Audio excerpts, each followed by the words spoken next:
Well, hello there. My name is Chris Angel, and my pronouns are they, them.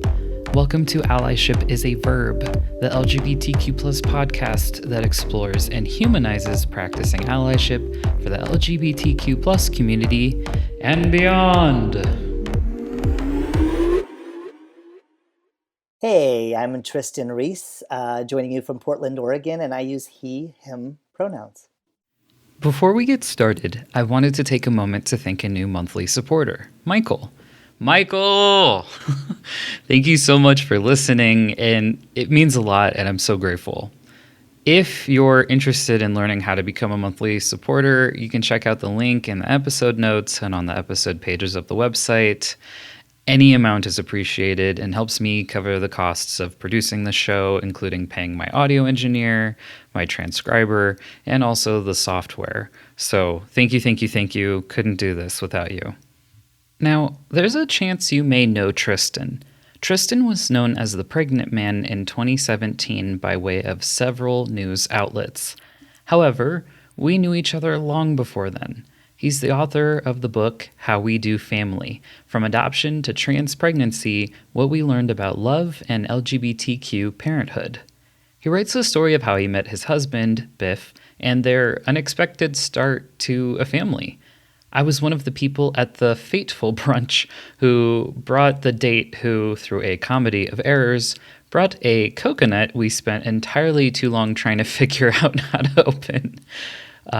But although we've known each other for a long time, we've been the kind of friends who have kept tabs on each other but don't connect often. That's why when I started my podcast in August of 2021, I knew I wanted to connect with Trystan and catch up more thoughtfully. Again, these are still episodes I'm releasing that were recorded late last year. This coming June of 2022, however, will mark a year since his book was released, which is super exciting. He also has a company, Collaborate Consulting, which offers speaking, training, workshops, and more. So again, another one of those guests where we do similar work, which is awesome. Unfortunately, Trystan's Instagram account has been targeted with transmissic bigotry for several years. I intentionally don't use transphobia here because it's not just a fear of trans people, it's purposeful harm toward the community and its members. Early January 2022, he turned his Instagram account private and deleted all of his Instagram posts, except for a few, noting why he was getting away from Instagram. He also did away with his other social media accounts.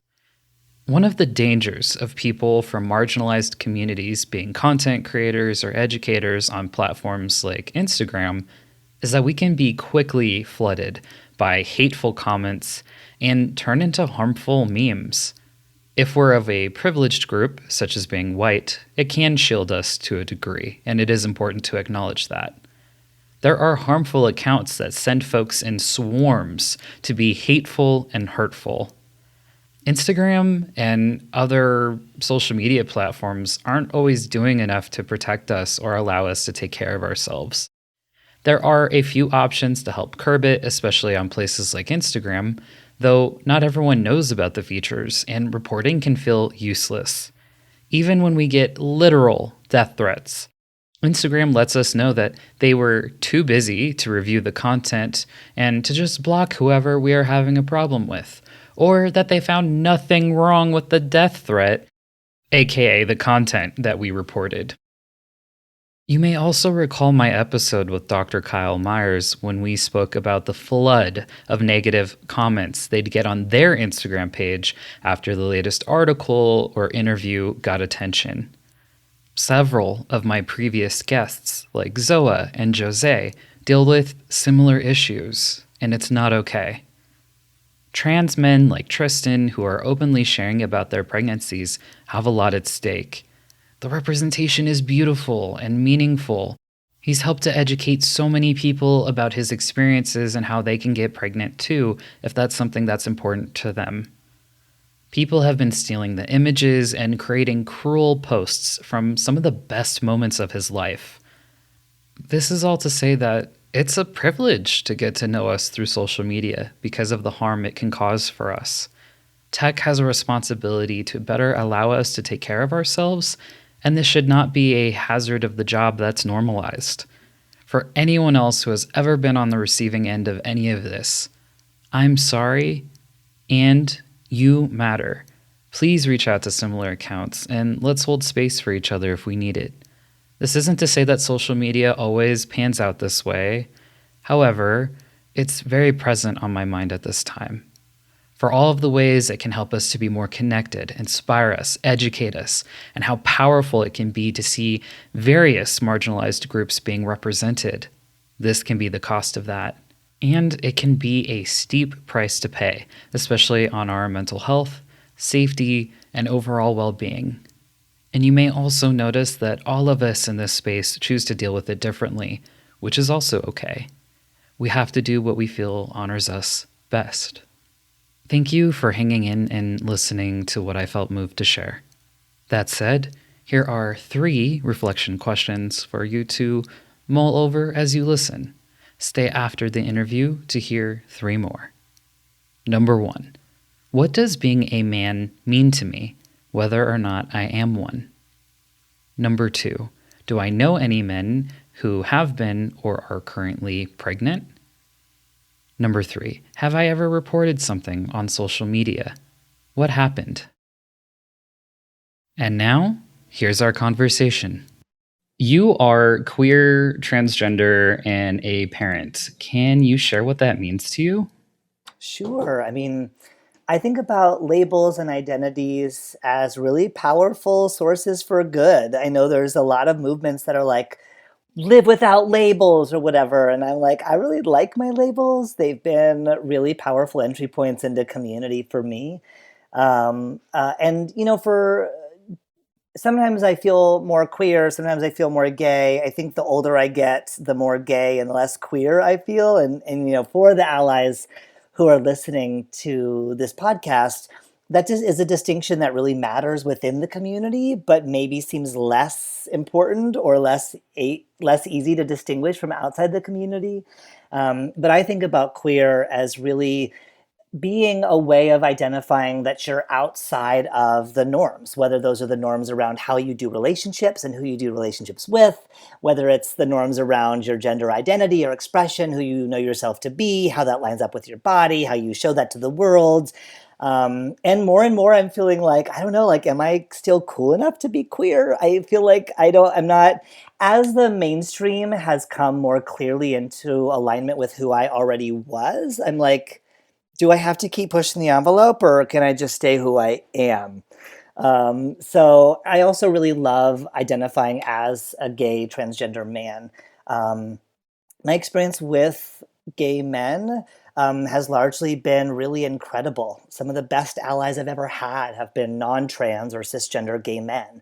That's not true for a lot of the trans community, but for me it is. And so I like aligning myself with them. I feel like, gay men in many ways brought us ACT UP. Gay men in many ways brought us the Gay Liberation Front. Not to discount the incredible role of allies and lesbians and bisexuals and other queer people and trans people, of course. And the real beating heart of some of that organizing was gay men. And I want to honor them by, aligning myself with them in terms of my identity. What does it mean for me to be transgender? I was assigned female at birth. I lived my life as a man. I'm trans. It's a really important part of how I view the world, how I navigate the world. And being a parent has changed everything for me. It's really realigned why I do the work that I do. Before I did it mostly out of anger, anger at the systems not working for so many people, anger at the ways in which the system failed me and the ways in which I saw the systems failing my cisgender heterosexual friends. And now I really do my work from a place of love for my children. I love them so much that I want to do everything I can to make the world ready for them when they really emerge into it fully as teenagers, as young adults, and as adults. You just released a book, and I think we're going to probably talk about it for at least a little bit here. And it's called How We Do Family. I have a copy of it in my hand right now. And I'm encouraging folks who are listening to grab a copy of it as well, especially from LGBTQ plus owned bookstores.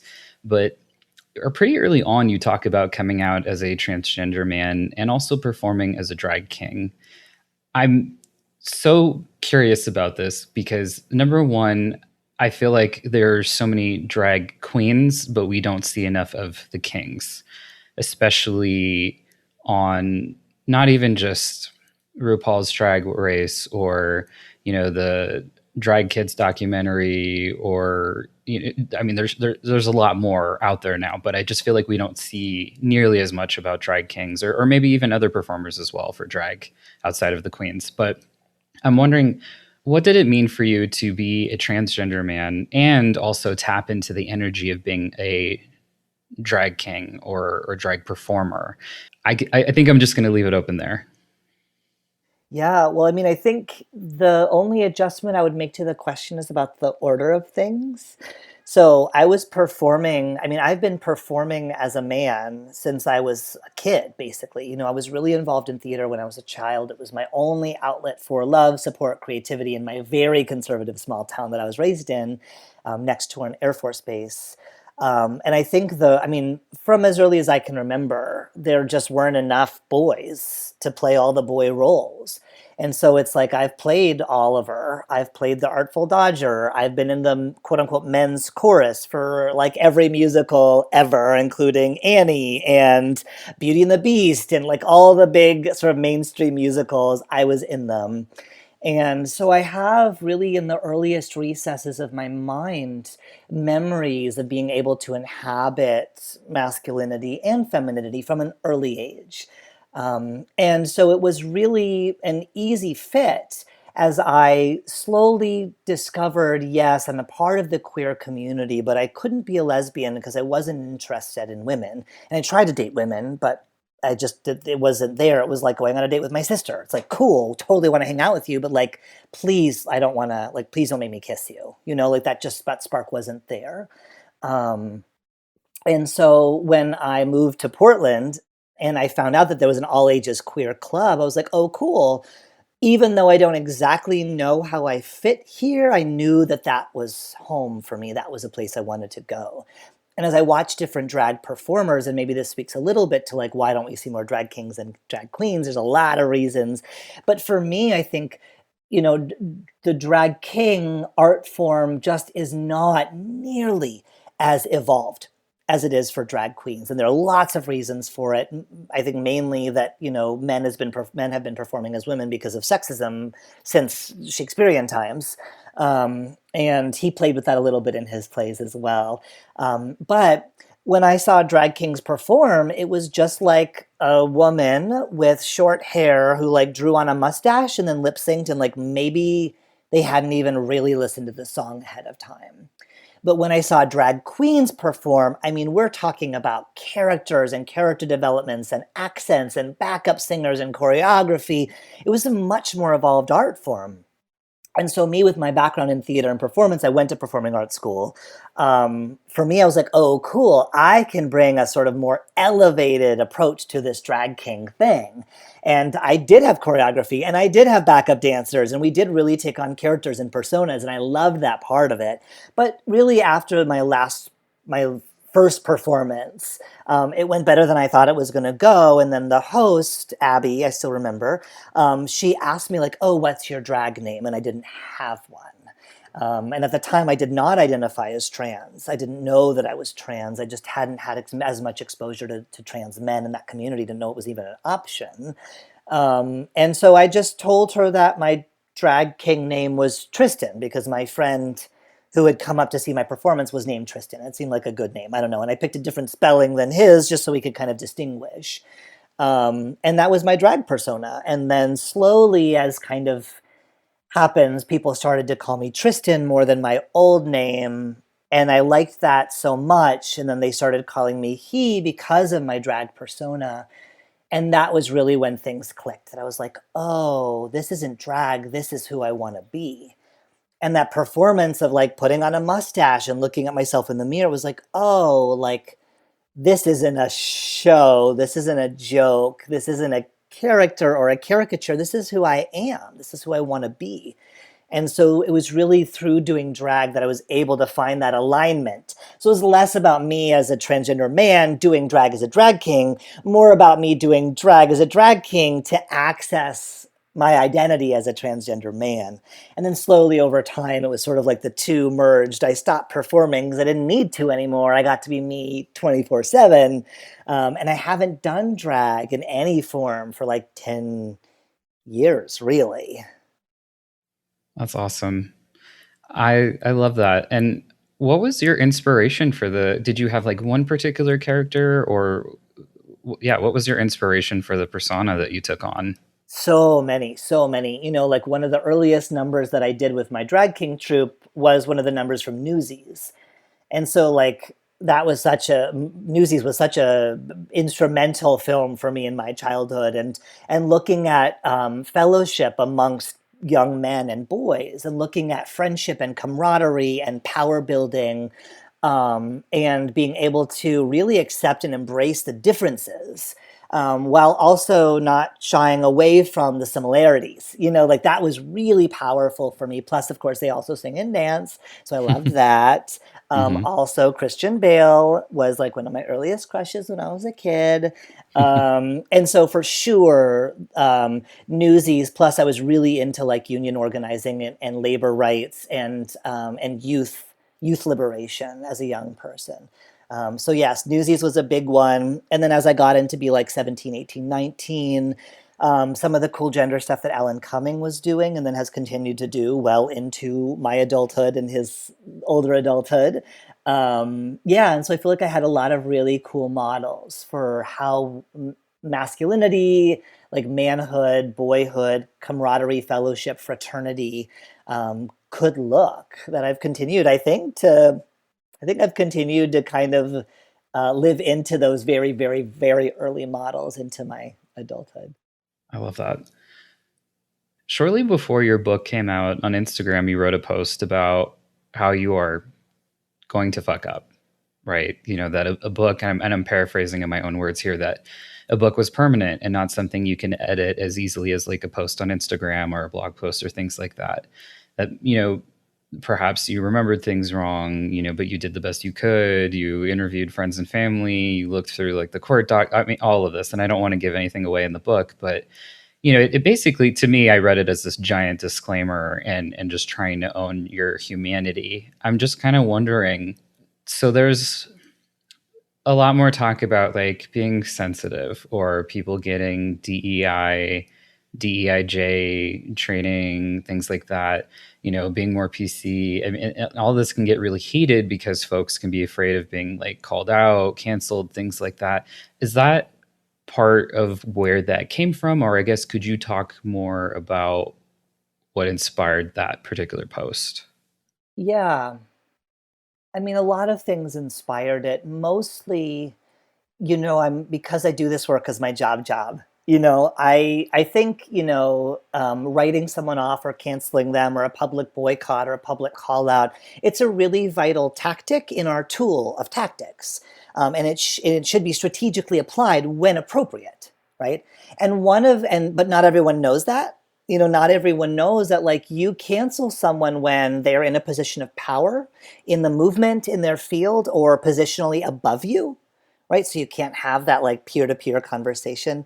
Canceling or a call out is appropriate when you don't have a personal relationship with the individual or organization that you're calling out or calling in or canceling or whatever. And calling out is it's a vital tactic when there are not other avenues for redress. So if you didn't get paid by a former employer, there are avenues for redress for that. It's not appropriate to call them out or to cancel them publicly. It's just not effective. I won't say appropriate. I can't say what anybody does. That's up to them. It's not effective for getting your money back. Like there are other avenues for redress. And what I wanted to do with that post is to kind of hit on all three of those things. Basically, what I wanted is if anyone didn't like or if I missed the mark on in at any point in my book, for them to know, bro, just talk to me. Like just come to me. Like I'm not in a position of relative power over anyone else. I'm still like a tattooed up queer transsexual with no college degree. Buckle up because this is a bit of a longer explainer related to the term transsexual. Something I've been discussing with friends as of late is how in the queer community broadly, time isn't linear. We can figure out who we are at any point and continue to shift and adopt different language and identities. For example, terms like trans elder. Sometimes it can be because a person is trans and older. I think of awesome pioneers like Kate Bornstein, who once had a mini convo with me via Twitter, and I fangirled for a very long time. But trans elder can also mean someone has been identifying as trans for a period of time, let's say 5 years or more. It's relative, so there isn't a hard rule about it. In fact, I was recently called a trans elder by someone else, and it tugged at my heartstrings. I just hadn't considered it before, and now I proudly claim it. My experience of being a trans elder is complicated and nuanced. For me, it's a reminder that I genuinely didn't think I'd be alive this long. How did I live to be 34? No clue. Most days I feel like I'm living on borrowed time. It can be hard and overwhelming to imagine a life for myself in the long term because of this. However, someone in their early 20s, like Jazz Jennings from the I Am Jazz show, can also be a trans elder. There's also the term baby trans, which is for folks who are more newly claiming the identity, not necessarily related to an age. Again, it's important that the folks identify with this language. Even if someone may fit a supposed definition, it doesn't mean that they claim it for themselves. I'm hoping that what I'm sharing here is helping us to move away from this idea that there's a trans narrative and that there can only be one experience, because it just isn't true. That said, some trans elders, especially those currently 30 and up, have decided to embrace the term transsexual. For some folks like myself, I don't like it because it's too medical and it doesn't resonate with my experience and how I feel about any previous and potential future medical transition. It would feel like I'm saying my medical transition is all done and I'm good to go now, which isn't true and feels very limiting. My current understanding is that folks are reclaiming transsexual to acknowledge the dysphoria they felt in their bodies and that the medical intervention was important to their experience. And that's great, and I honor that. So Trystan using that here doesn't mean that he gives permission for other folks to use that term for him, but this is part of why he may have chosen to use the language in our conversation. Oof, like I said, that was a long one, but back to the convo. Like trying to hack together a life over here. Like I'm not some fancy executive director. Like I'm not the president of anything. Like I'm not in charge of shit other than like my family and my like little tiny business. And similarly, here I am. And I'm open and I want to hear and I want to learn and I want to be humble. And, of course, I'm going to have my own tenderness and I'll deal with that on my own, like with my therapist and my crew. You don't have to worry about taking care of me. Right. So I really wanted folks to see that there are so many opportunities that I want to learn from and to put myself out there as being willing to learn. So that hopefully, yes, if someone reads an explanation of something that I do in my book, if they're like, ugh, that's not how I would say it, cool, let's talk. Like send me a DM, like send me an email. I would love to get on Zoom with you and to really hear more and to be open to learning and also be open to teaching, right? There are times when I may know more than you do. And you're bringing your perspective, assuming that it's the universal perspective, and it's not. And I can say, oh yeah, so I thought about this a lot, and here's who I talked to, and here's how I came to this conclusion. Or, oh my gosh, I never thought about it that way. Thank you so much for sharing. Is it okay if when I release the paperback version and I get a chance to update it, can I update it using your language and give you credit? Like I wanted people to know there's a direct line of communication here. You don't need to like at me on Twitter or whatever. And in a way, like it's an action that I take out of fear. I'm old enough to have been not given the benefit of the doubt, to have not had people check in with me and give me a chance to learn and grow and do better, and to really sort of lob some like Molotov cocktails at me and then run away and me just deal with the blow up and the fallout. I'm old enough to have experienced that, and I still have that memory in my body. And so I'm trying to, in a really healthy way, engage with that fear to be like, okay, it's there. It doesn't seem like it's going away. So how can I proactively invite feedback from as many people that I care about as possible So that I can catch people when they're at like a 2 emotionally as opposed to a 10, when they're so mad at me that it's blown up into something else. Of course. And I love what you said about just like being able to have a conversation about it. And I'm wondering, in your line of work, what are some ways that you help folks wanting to be better about practicing allyship? What are some like ways you help them to get anywhere near where you're at with everything you just shared? Like what are some ways of getting to that point if people wanted to take on that kind of journey? Yeah, well, I don't, this was going to be my allyship tip, but just like check in all the time. Not all the time, not too much, but I do this as a white person, attempting to be the like most badass ally and accomplice to people of color. Like if I'm partnering with a person of color on a project, at the end of every meeting, maybe every other meeting, I will reserve some time as sacred at the very end, and I will put it on the agenda for us to check in about allyship and power dynamics. And I will just say, I'm a white person, you're a black person, or you're API, or whatever their identities are, you're indigenous, you're First Nations. And I'll say, naming that dynamic, how am I doing?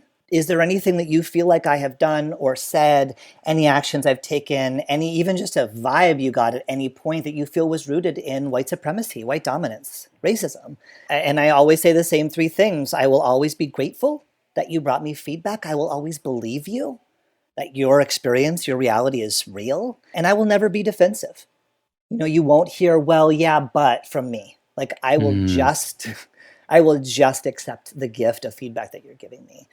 And by building that in, and what I tell allies to do is, this can just be once a quarter. Like if you're supervising a trans person, and you're doing your normal quarterly review and you're giving them feedback, to then say, and you're trans, I'm an ally. How am I doing? Like, do I have your back in the ways that you need? Are there mistakes that I've made? I really want to learn. I'm going to be grateful. I'm not going to be defensive. And I'm going to believe you and give people the space to tell you. And like the first 9 times, they'll be like, no, no, no, everything's fine. And so the second thing I advise people to do is to self-critique, to model self-critique. So if the person says, no, no, no, everything's fine, you're doing great. Okay. Well, I'm so glad that everything's working well on your end. For myself, I noticed that you were sharing an idea on our last call and I cut you off. And I know there is an existing dynamic between white people and people of color. I know there's an mm, existing dynamic between men and women of people being interrupted. That's something that I noticed and tracked. It will not happen again. And I mm. just model, this is how easy it will be for you to tell me that I've messed up. It's going to be this easy. You can say you cut me off in the last meeting and I don't like that. I'm going to be like, oh my gosh, you're totally right. I did. I am so sorry. That won't happen again. And that's it. Right. So I'm just teaching them this is how it could go with me. It hasn't gone that way with every other person you've partnered with who hasn't done this work. Hmm. And really what I've noticed is it's a muscle, that feedback muscle. Just get used to asking, just get used to hearing. And the more you can catch people again, if they're like, oh yeah, on our last call you did this, as opposed to, yeah, 6 months ago you did this thing. I've been sitting with it. I've told all my friends about it. I've journaled about it. By then it's too big for you to manage. So Mm, that's like my mm. little tool for how to get better at the feedback piece. Catch people when they're out there at a 2. Notice, just Right. say, ooh, send them a little Slack message or a Teams message, whatever. I cut you off in that last meeting. I shouldn't have done that. I am so sorry. It won't happen again. Just like take responsibility, lightly, effectively, humbly ask. And that's how you can get less afraid of like being canceled or being wrong. Because when someone brings you a little thing, you can deal with that. It's the big things that are harder to deal with. Absolutely. And I think what I'm hearing from this too is about it's nurturing the relationship in its entirety, right? And perhaps also not just looking like, well, I know you gave some like really great examples. So I wouldn't want to look at someone just like, well, okay, so you're trans and like reduce someone to that, but like because you are, and this is part of an identity that's very important to you, here's something and specifically I want to check in about that maybe I haven't been so great about. And it's weird too, because there's this ego component. How do I remove my ego from this of maybe shame spiraling because, oh gosh, I know better. Why did I do that? Or I don't know. Do you have any tips there or anything to say around that?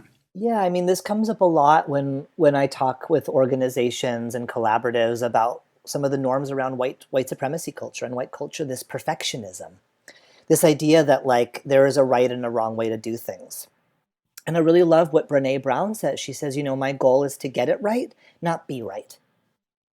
And if you can just think about that shift, if you can just think like, oh, I don't need to be right here. I just want to get it right. And that's going to be different for every single person. So I would never say, oh, well, I don't like this feedback that you're giving me because my other friend who's non-binary told me that it is okay for me to do X, Y. Of course not, right? I'm here to get it right. And it may be okay depending on the relationship. I may be able to say, I really appreciate you bringing me this feedback. It has been my understanding from the other non-binary people in my life that best practice is X, Y, or Z.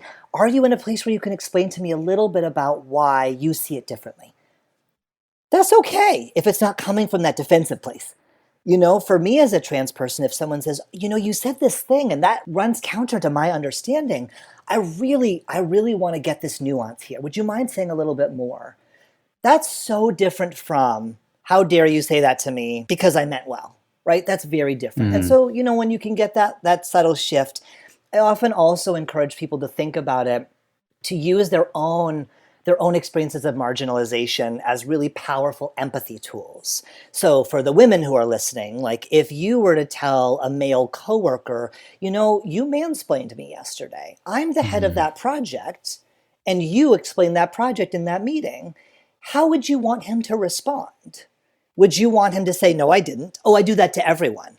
Of course not, right? You would want him to be like, oh my gosh, I think you're right. I can't believe I did that. I am really sorry. What was that word again? Mansplaining? You don't have to tell me what it is. I'll look it up. I just want to make sure I get it right. But that's what you would want. And so in a way, we can use our own experiences of marginalization as really powerful empathic tools for, okay, how have people not done well for me? Why don't I not do that for other people? Those are such great examples. And I feel like Brene Brown is just so easy to quote. I have so many of hers. I just pull it up. Usually I just clean my office, but usually I literally have her book, the Daring Leadership book, right next to me. And it's dog-eared. I've got all the quotes, but that, our goal is to get it right, not be right. I use that all the time. We've talked a little bit about how you've been doing training work. I also do training work, and maybe we also have different specialties and stuff, which is really fun to think about. Sometimes we can field really invasive questions. And especially since you live your life so publicly with the book, with your Instagram account and everything, I'm wondering, what's a question you wish people would stop asking you in particular? I don't have one. And it's because, and this is what I tell people when they ask those questions that are at the line or over the line, as I say, I have consented to being a content expert. I have consented to telling my story publicly. And I will just tell them, I'm not going to answer that question, and here's why. Or, I'm going to answer this question under one condition, that you will never ask this question of another trans person again. So I decide where I have my own line of what I'm willing to talk about and what I'm not willing to talk about. And the reason that I answer the question that way is really twofold. One example I'll give that I think you'll appreciate, because I know you work in educational settings. There was a time when I did an all-school assembly at a high school in a very wealthy, white, conservative suburb of Portland. And the principal was awesome. He's like, I went in, I did some work with some of their health classes, and he's like, I got such amazing feedback from the students and the teacher. I want you to do an all-school assembly. And I was like, oh my God, why would I ever say yes to that? And then I said yes to it. Somehow I ended a little bit early, and I said, I'd love now, after just doing this TED Talk style presentation, I can't even see you, I'd love to open it up for a little bit of Q&A. In retrospect, dear God, do not do that. But hey, we learn as we go. And I got a couple of really great questions. And then someone asked if I had had the surgery. And the student body, as you can imagine, just erupted, right? A bunch of them were like, you can't ask that question, that's offensive. And so what I wanted to show them, I've learned facilitation from several different schools of facilitation. And one of the schools that I have studied under, they really teach that settled bodies make settled bodies. So you don't have to be calm, right? But you want to be settled. And so what I tried to model for the students was that I'm settled, I'm not rattled, I'm unflappable. You can't hurt me, you can't offend me, you can't upset me. right? And so I was able to just say, like, I got it. Like, I got it. I got the microphone. I got the spotlight here. I'm good. Like, you don't have to take care of me. In that moment with that student, I did the second choice. I said, you're asking a question that most trans people would consider to be over the line, inappropriate. And I am going to answer because I've consented to being here and I want you to learn. And I'm going to ask you to promise me that you'll never ask this question of another trans. Do you promise me? And I made him promise on the microphone, right? And then I talked a little bit about the surgical options, and some do, some don't. Here's what I've done. Here's why not, whatever. And I really didn't want to shame him in that moment. And I thought if I said I'm not going to answer that question, that shame would have been in the room. And I don't want shame to ever be in the room. And after I did that with the school, the principal took me aside and said, that student that asked the question is on the autism spectrum, is autistic. And he would not have known that question is inappropriate unless I had told him. And I thought, from the lens of ableism, I'm glad I didn't try to shut him down. I'm glad I didn't say, I'm not going to answer that, and how dare you ask it. How would he know? He doesn't have that ability, He doesn't have that capacity until you tell him, okay. And so I was really glad that I'd answered it that way, and it was a really powerful lesson for me. You don't know where that person is coming from. You don't know what their lens is. And that's also why I tell people, don't hire amateurs.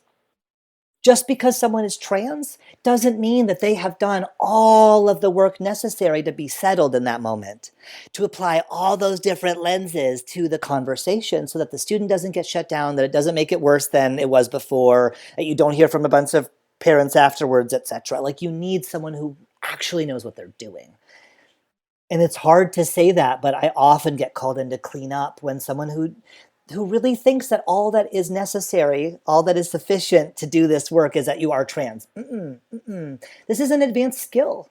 It is an advanced skill, and it's very frustrating for people to not understand. I've spent, 20 years this year learning how to do this work well.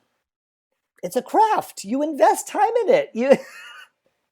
So it looks, if you do it well, it looks easy, but it is not easy. So yeah, that's my very, very, very long-winded answer to your question about what questions I wish people would stop asking. Maybe I wish people would stop asking me about breastfeeding my child. Don't talk about my boobs. Don't talk about my body. That's a question that I'm like, don't do that. But other than that, unanswered and unasked questions do become assumptions, do become bias. And by creating an environment in which people cannot ask their well-meaning but awkward questions, I think we have contributed to an environment where we've allowed unanswered questions to fester and become bias, which then becomes discrimination and bigoted legislation.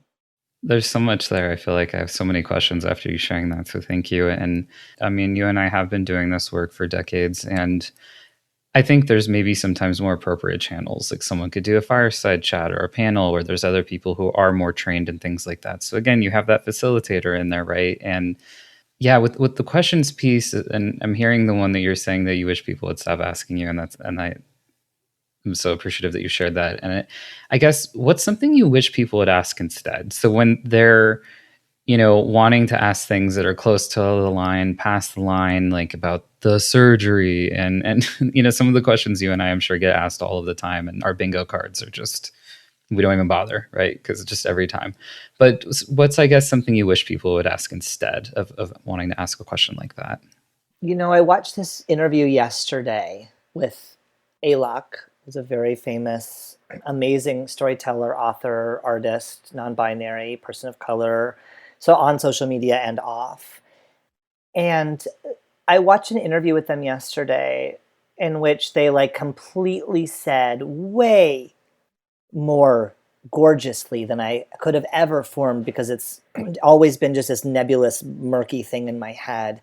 What they said was, instead of people asking, how can I help you? Like, how can I be an ally to trans people? You should be asking us, how do we get free? And for me, that's the conversation I want to have.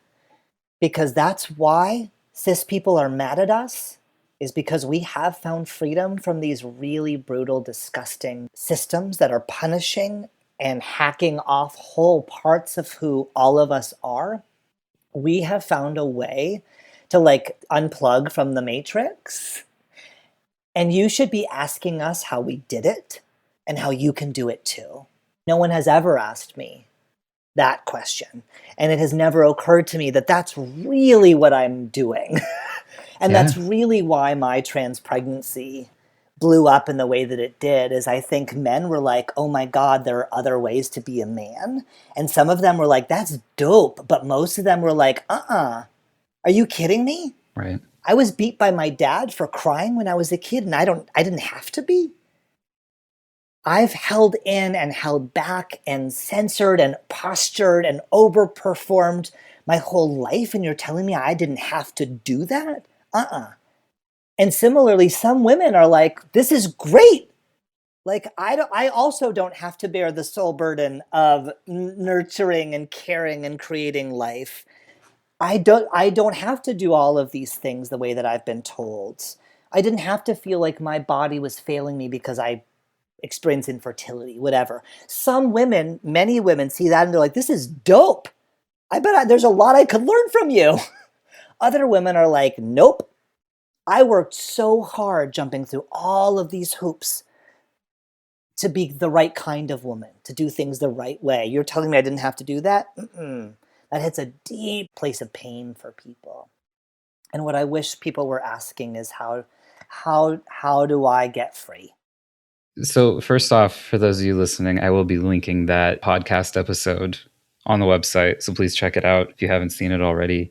It is really powerful. And I think that's inspired me to ask you next is you're a super busy person, right? So even just outside of your relationship with Biff and your family overall, you've also, like I said, you've got your book, you've got your consulting business, the Instagram account, sponsorships. I mean, the list goes on. Do you do this work in hopes that one day you won't have to do it anymore? Or do you feel as though it's like what you were meant to do and just want to continue to dedicate the rest of your life to this? Or where are you at with that? I try not to think in terms of long term because, like, I could have never. I mean, even like I started working with a life coach 2 years ago. She's moving on to her next venture. And so we just did our wrap up conversation. And I looked back. One of the very first exercises we did back when you could meet in person with people was we drew like concentric circles of like, what's like the safe things that I'm doing right now? What's like outside of my like wildest dreams, and writing a book was in that danger zone, that like wildest dreams place. And like this year I wrote a fucking book, and I would have never thought I could do that. So I try not to think about like, what do I want to do forever? Because I don't know. I don't know what the world is going to need. And I don't know where that's going to line up with my passion and what I'm actually good at. I just try to think of seasons. So like you mentioned about sponsorships, like I'm not doing any more sponsorships on Instagram. I'm done. And that season has passed. I hated it. It's not worth it. Done. And so I don't know. I would like to. I'm still in a process of discernment for myself. I think ideally, what I really love the most is the public speaking and the holding space. Like I really love telling my story and then holding space for what comes up afterwards, and facilitating a meaningful, deep conversation. Sometimes that's with, corporations, sometimes it's with community groups, sometimes it's, my assistant just yesterday was like, oh, you got an email inquiry from this college professor who wants to know if you'll like talk to his college class, but it's unpaid. And I was like, yeah, I'd love to. That sounds great. I try to do a couple of those a month, just holding space for people. That's what I really love. I happen to have other gifts that are outside of that. And so what I'm trying to do now is to scale up and build a really strong team around me where I can just plug in and be useful and then check out when I'm not. So that's really the next big thing for me. But if it was up to me, just knowing what I know now, I would be traveling and being in community with people and telling stories and hearing stories for the rest of my life. How do I make that into an actual sustainable career? TBD. That's why I have my consulting firm, because I believe in diversification. It can't be the Trystan show forever. I assume eventually people will get sick of hearing from me, and I want to have something to fall back on. And I also like doing the systems work, changing systems, which storytelling can only get you so far. I think you've done such a beautiful job of attracting and keeping people in your life who are supportive. And I know that work wasn't easy. It's required a lot on your part, of being open to that kind of love, knowing that you're deserving of that kind of love and support. And I guess with all that in mind, Can you share about a specific time you felt truly supported by someone and what they did to show up for you? Yeah, I mean, it's a really powerful question. Each year I sort of pick a theme. And I had one year where the theme was acceptance. And I really looked at it from three lenses. Acceptance of self, acceptance of others, including the love that they have to give you, and acceptance of life's inevitabilities. So, I had different seasons in that year where I really delved deep into reading and inviting conversation on each of those topics. And the acceptance of others and acceptance of love from others was the most painful and hard thing for me to really delve into. It has been a really hard, long journey that I'm still working on. I will say one thing because ostensibly we're talking about this conversation through the lens of my book. So I'll say one way in which that showed up really powerfully was, and I'll just do a little bit of a trigger warning for pregnancy loss. I got pregnant very quickly after my journey to start trying quickly and a little bit unexpectedly. And that pregnancy did not result in a live birth. And I got support from a nurse, just the person who answered the damn phone when I called. Not my therapist, not my certified nurse midwife, not my doula, just like the random lady who answered the phone when I called to say, I think I'm having a miscarriage. Um, and she said to me that I wouldn't be able to accept this advice immediately, but there would be a time when I would know I was ready and I could revisit it. And she said, a miscarriage is not a failure, it's a success. Your body recognized that this pregnancy was not viable, was not going to happen, and your body took care of you by ending the pregnancy. That's a success. It's so you would be healthy enough to carry the next pregnancy to term. And there will be a time when you can look back and access gratitude for your body doing this badass thing of taking care of you. And in the moment, I was like, nope. It just felt like a messy, disgusting Hmm. failure. And there was a time she was right when I was able to look back and be like, oh my God, my body took care of me. And so for me, there is that next level allyship where I did not feel from her in any sensory way, in any somatic way, right? Trans people, our superpower is like our ability to sense transphobia. That's our spidey sense. That wasn't in the room. Like at no point in any way did I feel that she believed it was my fault as a trans person that I'd miscarried. Mm-mm. She knew enough about trans people to just show up and give me really incredible, helpful advice. That, through the lens of my trans identity, was doubly powerful. I don't feel a lot of gratitude for my body. There's a lot of things my body cannot do that other men's bodies can do.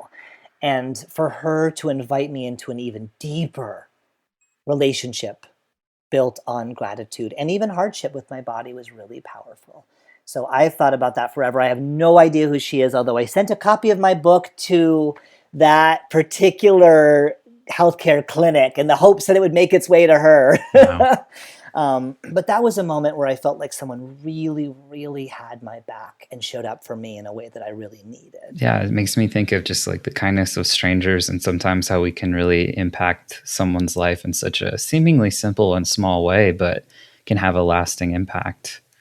Talking about allyship, what does it mean to you? And also, what's your thought around other terms like ally, advocate?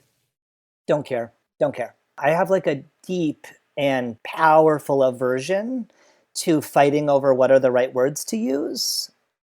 And it's not that I don't think language is important because it is. I hear that from other people and I believe that it's important for them. But like when it comes to trans allyship, please don't fight with other trans allies about whether it should be advocate or I don't care. Please, God, do not spend your time on that. Please spend your time making sure that trans people are having an incredible experience working with you. Please make sure that you're listening to trans people in your life and you're consuming trans media and asking really great questions of other allies and going to other allies for support when you have something that you're like, ooh, I think that this is an icky question. I don't want to ask it. Please just like do the work and stop fighting over the word itself. I do not care. What does allyship mean to you? Is it basically just like everything you just touched on, or is there anything else that you would add to that? I define allyship as the ability to view the world through multiple lenses. And so that means you need to know enough about other lenses to be able to view the world that way. It also means that you're not tokenizing one person into telling you what to do, how to behave. It means you're not offloading the emotional labor of viewing the world through another lens to another person. It's like often people come and to me and they're like, oh, can you fix my website? No. No, I mean, in some cases, yes, sure, if there's other things happening. But usually I say no, but I can teach you what you need to know in order to fix your own website, and then you will not need me henceforth. Right. Because I can teach you how to view the world through that lens of inclusion. So that way you don't need me to tell you how come everyone on your website is white. You're just going to know, ooh, I'm going to see that right away. I'm going to see it right away. And then it becomes like second nature. And so that's how I view allyship. You can view the world through multiple lenses. What you do from there, I also don't want to do that thing where it's like, well, fighting over who gets to call themselves an ally. I don't care about that. Call yourself an ally. Great, don't call yourself an ally. I don't care either. Because what I don't want is litmus tests. And what I don't want is someone applying their specific idea of what being an ally means to everyone. Each of us has our own sphere of genius. Each of us has our own sphere of influence. So like I did a lot of one-on-one coaching, anti-racism coaching last summer with white people. It was my allyship offering to the movement is if you're a white person, I'll talk to you for free. Bring me all your questions. I will talk. If you don't want to put it on people of color, great. People of color friends, send them to me. I did that work. And a lot of them were like, well, I'm an artist and I have social anxiety. I can't be in the streets. And this yelling at people for not being in the streets, I have no interest in that. Mm-hmm. Why would you do it if you can't do it? If you're an artist, we need you. We need you to make beautiful, powerful art. Be part of beauty and culture change. Like, do that. If you're a teacher, talk to your students and deepen your ability to do that. If you're a CEO, work from the leadership lens. Like, this whole BS thing about everyone has to do it this way, it comes from a place of deep trauma. And I'm like, no. Y'all need to heal yourselves and not spend all this time going around pointing fingers about who's doing it right and who's doing it wrong. No, you heal yourself and then let people do their work is how I feel. There's so much, even with this allyship tip about being willing to ask people how you're doing. So many allies are in this place now where they're so afraid to put emotional labor onto other people that then they're not doing the basics of checking in. I check in with my partner all the time. How am I doing? What am I doing this week that pissed you off? I don't want to piss you off. I want to fix that and not do it ever again. And I want you to tell me why, what's the impact that what I've been doing has had on you. I want to really get present to that. Why wouldn't we do it with the people in our lives? They get so tender and so, I don't want to put the emotional labor. It is okay to be like, hey, how am I doing? I want to have your back? Is it working? That's okay. Some people will be like, no, I don't want to tell you. That's emotional labor. Okay, then you take their no. No problem. Thanks for letting me know. Thanks for trusting me enough to tell me. But I think we need to be way less tender about some of this stuff and just get real with each other. Right. And that can be hard, especially if that's not something we were taught or modeled appropriately. And so there's just so much work there. And I guess I'm wondering, part of allyship is, to your point, recognizing that we make mistakes, and that can be quite humbling. So I'm wondering if there's a specific time you wished you had done a better job of practicing allyship and what you would do differently now. Yeah. The thing that's really present for me right now is, at the level where I'm doing my deepest work is really around being able to have hard conversations with people across lines of difference. And for me, I'm very much in that overcorrecting place, where it's like, okay, well, if you have a different identity than I do, tell me that that's what I should do. I'm just going to listen and follow. And if something in our dynamic isn't working for me, I'm just going to suck it up.